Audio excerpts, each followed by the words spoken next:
بسم اللہ الرحمن الرحیم نحمدہ و نصلی علی رسولہ الکریم اما بعد۔ گناہ اور معاصی کا ایک اثر یہ ہے کہ آدمی علم سے محروم رہتا ہے، کیونکہ علم ایک باطنی نور ہے اور معصیت سے نور باطن بجھ جاتا ہے۔ امام مالک رحمۃ اللہ علیہ نے امام شافعی رحمہ اللہ کو وصیت فرمائی تھی، انی اری اللہ تعالی قد القى علی قلبک نورا فلا تطفئہ بظلمۃ المعصیہ، یعنی میں دیکھتا ہوں کہ اللہ تعالیٰ نے تمہارے قلب میں ایک نور ڈالا ہے، سو تم اس کو تاریکی معصیت سے مت بجھا دینا۔ اور ایک نقصان گناہ کا دنیا میں یہ ہے کہ رزق کم ہو جاتا ہے۔ ایک نقصان یہ ہے کہ نافرمان بندہ کو خدا تعالیٰ سے ایک وحشت یعنی گھبراہٹ سی رہتی ہے، اور یہ ایسی بات ہے کہ ذرا بھی ذوق ہو تو سمجھ سکتا ہے۔ کسی شخص نے ایک عارف سے وحشت کی شکایت کی، انہوں نے فرمایا، اذا كنت قد اوحشتك الذنوب فدعها اذا شئت واستأنس، یعنی جب وحشت میں ڈالے تجھ کو گناہ، سو تجھ کو جب وحشت رفع منظور ہو، یعنی اس وحشت کو دور کرنا منظور ہو، تو گناہ کو چھوڑ اور انس حاصل کر لے۔ ایک نقصان یہ ہے کہ معصیت کرنے سے آدمیوں سے بھی وحشت ہونے لگتی ہے، خصوصاً نیک لوگوں سے، کہ ان کے پاس بیٹھ کر دل نہیں لگتا، اور جس قدر وحشت بڑھتی جاتی ہے ان سے دور اور ان کی برکت سے محروم ہو جاتا ہے۔ ایک بزرگ کا قول ہے کہ مجھ سے کبھی معصیت سرزد ہو جاتی ہے تو اس کا اثر اپنی بیوی اور جانور کے اخلاق میں پاتا ہوں کہ وہ میرے پوری طرح مطیع یعنی فرمان بردار نہیں رہتے۔ ایک نقصان یہ ہے کہ عاصی کو اکثر کارروائیوں میں دشواری پیش آتی ہے، جیسے تقوی اختیار کرنے سے کامیابی کی راہیں نکل آتی ہے، ایسے ہی ترک تقوی سے کامیابی کی راہیں بند ہو جاتی ہیں۔ ایک نقصان یہ ہے کہ قلب میں ایک تاریکی سی معلوم ہوتی ہے، ذرا بھی دل میں غور کیا جائے تو یہ ظلمت صاف محسوس ہوتی ہے۔ اس ظلمت اور تاریکی کی قوت سے ایک حیرت پیدا ہو جاتی ہے، اس سے بدعت و ضلالت یعنی گمراہی و جہالت میں مبتلا ہو کر ہلاک ہو جاتا ہے، اور اس ظلمت کا اثر قلب سے آنکھ میں آتا ہے، اور پھر چہرے پر ہر شخص کو یہ سیاہی نظر آنے لگتی ہے۔ فاسق یعنی گناہگار کیسا ہی حسین و جمیل ہو، مگر اس کے چہرے پر ایک بے رونقی کی کیفیت ضرور ہوتی ہے۔ عبداللہ ابن عباس رضی اللہ تعالیٰ عنہما فرماتے ہیں کہ نیکی کرنے سے چہرے پر رونق، قلب میں نور، رزق میں وسعت، بدن میں قوت، لوگوں کے قلوب میں محبت پیدا ہوتی ہے، اور بدی کرنے سے چہرے پر بے رونقی، قبر اور قلب میں ظلمت، بدن میں سستی، رزق میں تنگی، لوگوں کے دلوں میں بغض، کینہ ہوتا ہے۔ ایک نقصان یہ ہے کہ معصیت سے دل اور جسم میں کمزوری پیدا ہوتی ہے۔ دل کی کمزوری تو ظاہر ہے کہ امور خیر یعنی نیکی کے کام کی ہمت گھٹتے گھٹتے بالکل ختم ہو جاتی ہے۔ رہ گئی بدن کی کمزوری، سو بدن تو قلب کے تابع ہے، جب یہ کمزور ہے تو وہ بھی ضعیف ہوگا۔ دیکھو تو کفار فارس و روم کیسے قوی الجثہ، مضبوط جسم والے تھے، مگر صحابہ رضی اللہ عنہم کے مقابلے میں ٹھہر نہ سکے۔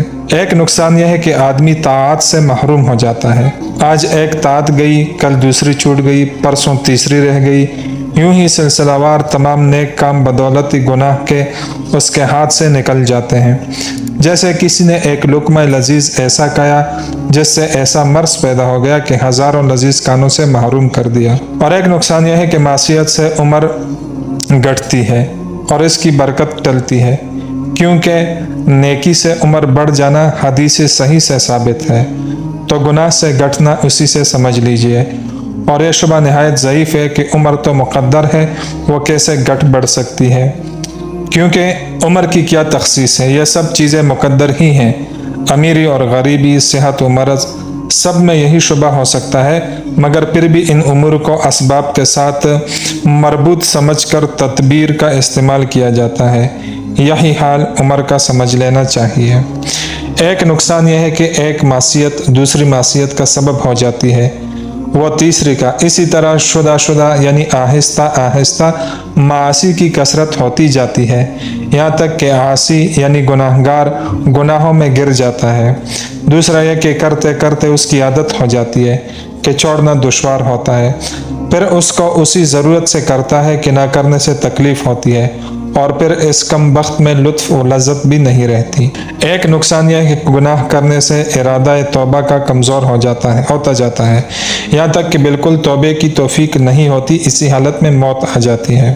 اور ایک نقصان یہ ہے کہ چند روز میں اس معصیت کی برائی دل سے نکل جاتی ہے، اس کو برا نہیں سمجھتا، نہ اس بات کی پرواہ ہوتی ہے کہ کوئی دیکھ لے گا، بلکہ خود تفاخراً اس کا ذکر کرتا ہے۔ ایسا شخص معافی سے دور ہوتا جاتا ہے، جیسے کہ ارشاد فرمایا رسول اللہ صلی اللہ علیہ وسلم نے کہ سب کے لیے معافی کی امید ہے مگر جو لوگ کلم کلا گناہ کرتے ہیں، اور یہ بھی کلم کلا ہی کرنا ہے کہ اللہ تعالیٰ نے تو ستاری یعنی پردہ پوشی فرمائی تھی، مگر صبح کو خود اپنے نیک و فضیحت کرنا شروع کیا کہ میاں فلاں نے ہم نے فلاں دن فلاں کام کیا تھا، خود اپنی پردہ دری کی، حالانکہ خدا تعالیٰ نے چھپا لیا تھا۔ اور کبھی گناہ کی برائی کم ہوتے ہوتے کفر تک نوبت پہنچ جاتی ہے۔ اسی واسطے ایک بزرگ کا قول ہے کہ تم تو گناہوں سے ڈرتے ہو اور مجھے کفر کا خوف ہے۔ اور ایک نقصان یہ ہے کہ ہر معصیت دشمنان خدا میں سے کسی کی میراث ہے، تو گویا یہ شخص ان ملعونوں کا وارث بنتا ہے۔ مثلاً لواطت قوم لوط علیہ السلام کی میراث ہے، کم ناپنا کم تولنا قوم شعیب علیہ السلام کی میراث ہے، علو یعنی بڑائی و فساد فرعون اور اس کی قوم کی میراث ہے، تکبر و تجبر قوم ہود کی، تو یہ عاصی ان لوگوں کی وضع یعنی بناوٹ و حیت بنائے ہوئے ہیں۔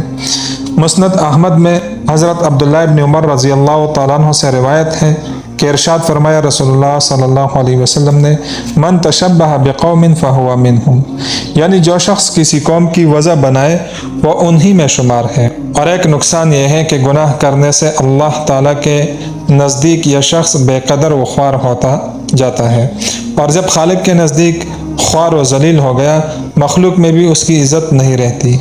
اللہ تعالیٰ کا ارشاد ہے وَمَن يُهِنِ اللَّهُ فَمَا لَهُ مِن مُكْرِمٍ، یعنی جس کو خدا ذلیل کرے اس کا کوئی عزت دینے والا نہیں۔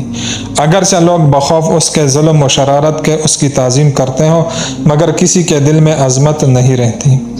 ایک نقصان یہ ہے کہ گناہ کی نحوست یعنی برا اثر جیسے اس شخص کو پہنچتی ہے، اسی طرح کا ضرر دوسری مخلوقات کو بھی پہنچتا ہے، وہ سب اس پر لعنت کرتے ہیں۔